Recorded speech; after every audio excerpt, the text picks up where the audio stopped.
اليوم غادي نقول لك واحد الحقيقة اللي كتعيشها كل يوم، ولكن عمر شي حد قالها لك بوضوح. الإحساس اللي كيرجع لك بلا سبب ماشي صدفة، وماشي تقلبات مزاج، وماشي ضعف. راه رسالة من طبقة داخل النفس، طبقة كتطلب تفهم الصوت ديالها باش تسالي معاك واحد الدائرة كتعاود ترجعك لنفس الألم، نفس الخوف ونفس الضيق. في هذا الفيديو ما غاديش نهضروا على المشاعر كيف كيجيو، ولكن علاش كيرجعوا، وغادي نحلوا علاش هذا الإحساس كيطل مرة وشنو الأصل ديالو، كيفاش نقراو الإشارة اللي كتبعثها النفس ديالنا، وفي الأخير كيفاش نحولوا هذا الإحساس من صداع متكرر إلى باب ديال الفهم، ومن ثم إلى تحرر فعلي. غادي نمشيو خطوة بخطوة من الإشارة إلى الجذر إلى العلاج إلى المصالحة، باش في النهاية توصل لذاك المكان اللي النفس فيه كتعاونك ماشي كتحاربك. أول حاجة خاصنا نعرفوها أن النفس كتتكلم بالمشاعر. المشاعر هما اللي يظهروا لنا اشنو بغات النفس تقول لنا في لحظة من اللحظات. كاين واحد الإحساس كيدخل لحياتنا بلا ما يستأذن بعض المرات، وكيبقى يرجع حتى كنحسوا أن شي باب في الداخل ديالنا كيتحل وحده، وكيطلب منا نفهموا الحقيقة اللي كنهربوا منها دائما وبعض المرات لسنوات. شي مرات وسط نهار عادي بلا تغيير بلا أحداث كبيرة كتلقى الإحساس ديالك تبدل فجأة، ما كان حتى شي سبب واضح، كلمة عابرة ولا شي صوت خلفي ولا ملامح شخص مر بجنبك ولا حتى ريحة ذكراتك بشي حاجة، وفجأة النفس ديالك كتشد عليك شوية، كتحس بانقباض ولا ضيق خفيف ولا سؤال كيهبط للقلب بدون إنذار، وكتسول راسك علاش دابا، علاش في هذه اللحظة بالضبط، وشنو اللي تحرك في الداخل ديالي. المشهد بسيط ولكن الإحساس كبير، والمهم أنه ما كيجيش بالصدفة، راه كيبغي يقول ركز، راه كاين شي حاجة ما مفهوماش في الداخل ديالك. أول شيء خاصنا نديروه هو العودة للمشهد الحقيقي. تصور معايا كتخرج كتدور كتسير في مكان ما جديدش عليك، كل شيء طبيعي، ولكن وسط هذا الطبيعي كتجي موجة صغيرة داخلية ماشي قوية، ولكن كتكون واضحة كفاية باش تعلن أن شي حاجة تحركات في الداخل ديالنا. وهذا التحرك ما جاش من الخارج، كنحسوا به بأنه جا من الداخل ديالنا. هو فعلا جا من الداخل وجا من الطبقة اللي ما كنشوفوهاش كل نهار، الطبقة اللي كتحفظ الذكريات، كتحفظ المخاوف، الصدمات الصغار، وحتى لحظات ما كانتش مفهومة في ذاك الوقت. وهنا كيوقع أهم سؤال، ولا خصنا نطرحه على راسنا أهم سؤال: واش المشكلة في هذه اللحظة اللي عشتها اليوم، ولا المشكل الحقيقي في شي شيء عشته في الداخل ديال النفس ديالي من زمان وما بغاش يسكت؟ هو النفس في هذه اللحظة ترسل لنا رسالة مخفية. إحساس اللي كيرجع راه ما كيجريش ورا المواقف، راه كيجري ورا الأصل ديالو، وراه ما كيحاولش يربكك، بالعكس كيحاول يفهمك أن راه حال الوقت تشوف الجهة اللي ما عمرك ما قدرتي تواجهها شي نهار. وهنا كتبدا رحلة الفهم. منين كيتكرر هذا الإحساس الناس كيعطيوه أسماء كثيرة، بعض المرات كيسميوه توتر، بعض المرات كيسميوه خوف، بعض المرات كيسميوه قلق، وبعض المرات كيسميوه بأسماء أخرى. ولكن الحقيقة راه ماشي غير إحساس عابر، راه هو إشارة من طبقة داخل النفس، طبقة ما كتبانش في الكلام وما كتفضحهاش الملامح، ولكن كتعيش وكتحركك وكتكلم معاك غير بالطريقة اللي كتقدر عليها. وغالبا اللي كيخلي هذا الإحساس يرجع كل مرة ماشي الموقف اللي وقع لك اليوم، ولكن الجرح اللي بقى معلق في ذاك اليوم القديم. أصل الإحساس ماشي في الحاضر. النفس ما كتعطيكش الإشارة اليوم باش تزعجك، كتعطيك الإشارة لأن شي حاجة قديمة تقاست اليوم. نفس الإحساس اللي كيجي اليوم غالبا بدا حياته في شي عمر صغير، ولا في شي موقف كنتي ضعيف فيه، ولا في شي لحظة ما كنتيش فاهم علاش خفتي، ولا علاش ضايقتي، او لا علاش بكيتي. هذاك الإحساس بقى ساكن، بقى ساكت، ولكن ما ماتش. وكل مرة الحياة كدير حركة صغيرة النفس كتجاوب برد فعل كبير باش تقول راه مازال هنا، رانا مازال ما تعالجتش. في نظركم شنو اللي كيخلي الإحساس يرجع بهذه القوة؟ هو كيرجع بهذه القوة حيت النفس ما كتنساش. الجسم كيقدر ينسى والعقل كينسى، ولكن النفس كتسجل كل لحظة وكتسجلها بعمق. كتقدر تسجل شي كلمة جرحتنا، شي نظرة في بلاصة ما كانتش خاصها تكون، شي إحساس بعدم الأمان، شي لحظة ما كانش عندك ما كانش عندك فيها اللي يحميك، شي خوف من الهجر، شي فراق مفاجئ، شي صمت كان أعمق من الكلام. وكل هاد التفاصيل ما كتخسرش غير قيمتها مع الوقت، بالعكس كتكسب القوة ديالها في النفس ديالك، وكتخرج في الأوقات اللي كتكون الروح فيها ضعيفة شوية أو مرهقة أو محتاجة تفهم راسها. السر هو أن الموقف كيكون جديد، ولكن هو فعلا غير بحال شي ضوء شعلنا على شي جرح قديم. باش نوضح لك الصورة مزيان، تخيل معايا كتشعل الضوء وسط من شي غرفة كبيرة ولكن متسخة. المشكل فاش كتشعل الضوء كيبان هذاك الغبار. المشكل ماشي في الضوء، المشكل في الغبرة اللي بانت في ديك اللحظة. الحياة دارت غير ضوء صغير اليوم، وداك الضوء بين هذاك الغبار اللي عمره ما بان وما تحيد من قبل. وهكذا دايره النفس، كتعطي الإشارة راه ماشي هذا الموقف اللي وجع، هذا الموقف غير كشف اللي كان مخبي.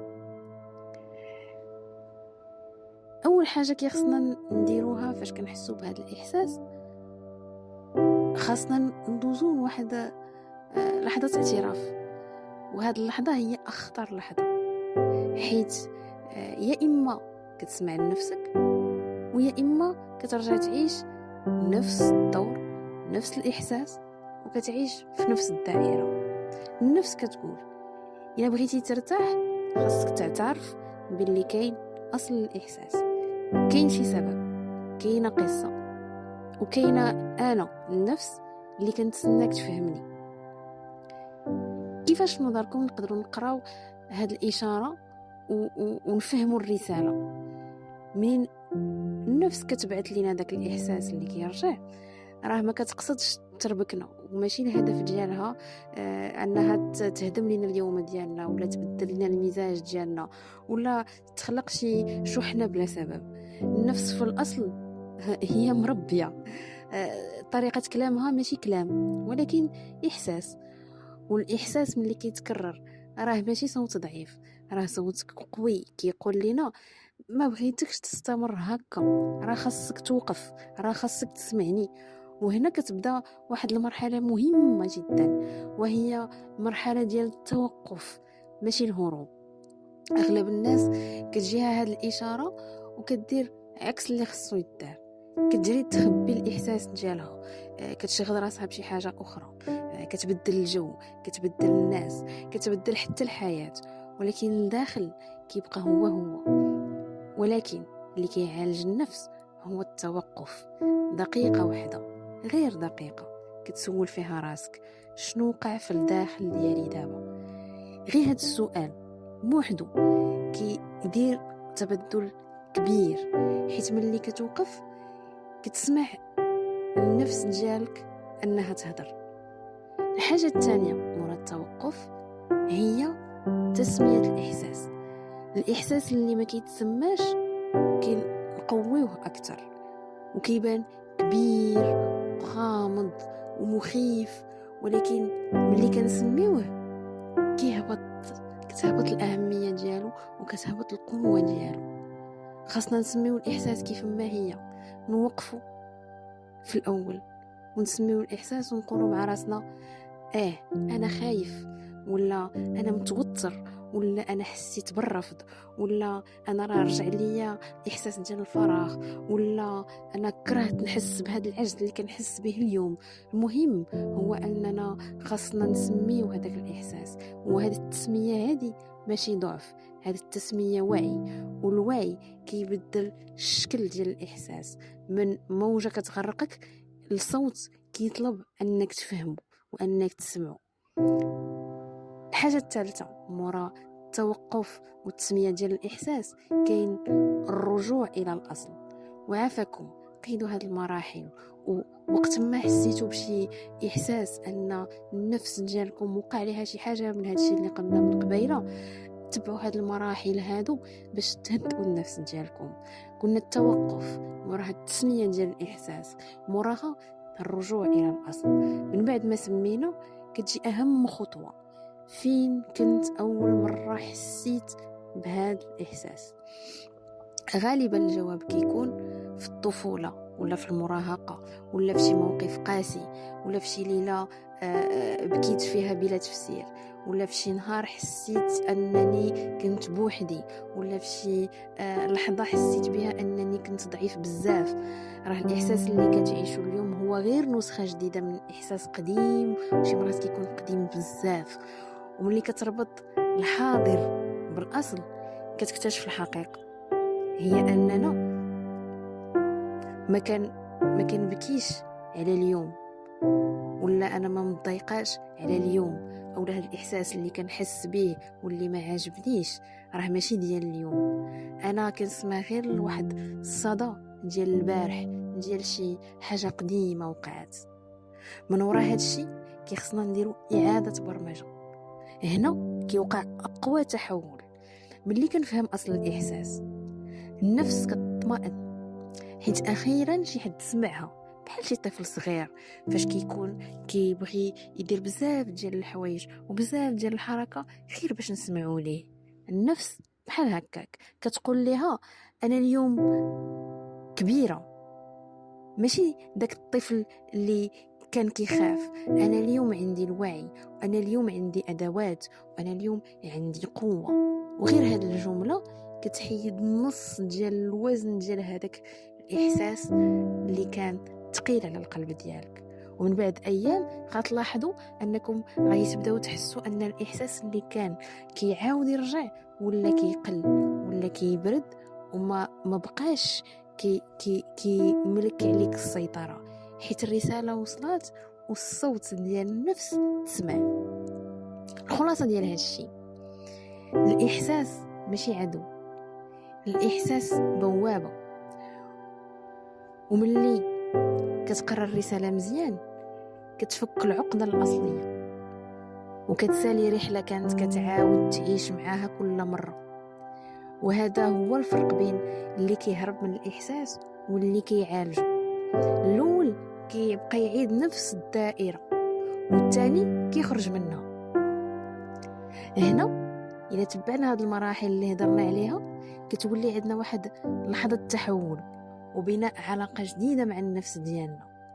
من بعد ما كنقراو الاشاره وكنسميو الاحساس وكنرجعوا للاصل وكنديروا اعاده برمجه، كيجي واحد المرحله اللي كتحبس عندها بزاف ديال الناس وما كيكملوش حتى الاخر، وهي كيفاش ندير باش ما يرجعش هذا الاحساس مره اخرى.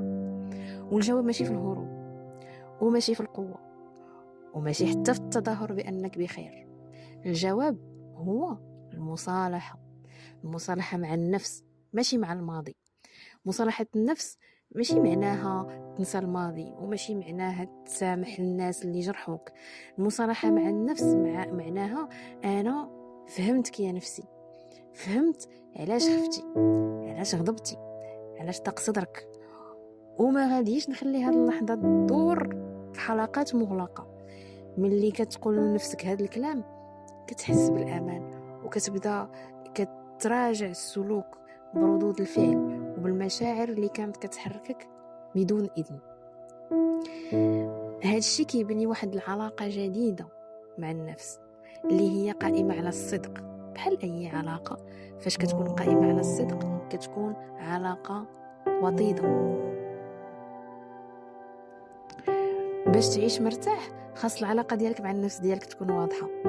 ملي كتضيق سمع ليها، وملي كتخاف طمنها، وملي كتحس بالوحدة حضنها، وملي كتعاود نفس الإحساس ما تعاتبهاش، وملي كتسكت وما تفرضش عليها الهضرة. العلاقة اللي بينك وبين الداخل ديالك كتحدد كل علاقة أخرى عندك في الحياة. وهذه العلاقة خاصها تكون مبنية على الصدق ماشي على التمثيل. وهنا كيتحول هذاك الإحساس من عبء المعلم، فاش انت كتفهم كاع هاد المراحل وكاع هادشي اللي هضرنا عليه من قبل. داك الإحساس اللي كان كيرجع ويقلقك غادي يولي اليوم كيعلمك. كل مرة كيحضر غادي تعرف شنو خاصك تفهم. هنا خاصني نرتاح، وهنا خاصني نعالج أصل القديم، وهنا خاصني نكون صادق مع راسي، وهنا خاصني نتخلى على شي علاقة أو لا فكرة كتعبني. الإحساس كيبقى معاك، ولكن الدور ديالو هو اللي كيتبدل من العبء للضوء، من خوف لوعي، من مشكلة لبوابة فهم. وغادي يجي النهار اللي هذا الإحساس ما غاديش يرجع إذا كان متعلق بشي حاجة قديمة، ماشي حيت هربتي منه ولكن غير حيت فهمتيه. هذاك النهار غادي تحس أنك بحال الا كتافك خفافو، بحال قلبك ولا مرتاح، وليتي عندك واحد الوعي صافي، وغادي تقول بواحد الصوت داخلي وهذا انا رجعت كنعرف راسي، والنفس ما بقاتش كتخوفني وما بقاتش كتحاربني. النفس ولات معايا وماشي ضدي. وهذه اللحظة هي البداية الحقيقية، بداية ديال واحد العلاقة نظيفة وراقية وهادئة، بنية على الفهم ماشي على القتال. النفس ماشي لغز، النفس قصة، وكل إحساس فيها جملة من هذه القصة. إلا سمعتي ليها غادي تهديك الطريق، وإلا فهمتيها غادي تعطيك راحة عمرك ما تخيلتيها. وإلا تصالحتي مع الطبقات اللي فيها غادي تولي كتعرف أن ما كنتيش ضعيف، أن كنتي غير محتاج تفهم الصوت اللي كيجي من الداخل، وهذا أعمق وأجمل شكل ديال القوة. كنشكركم بزاف حيت تصنتوا ليا حتى الاخر. شاركوا معايا لي كومونتير ديالكم ديال هذا الفيديو هذا، وتابوناو لاشين باش يجيكم ادوات اخرى اللي تقدروا تعالجوا بها النفس ديالكم، واللي غادي تقدروا انكم تهدنوا فيها النفس ديالكم وتسمعوا ليها بشكل اقوى واوضح واعمق.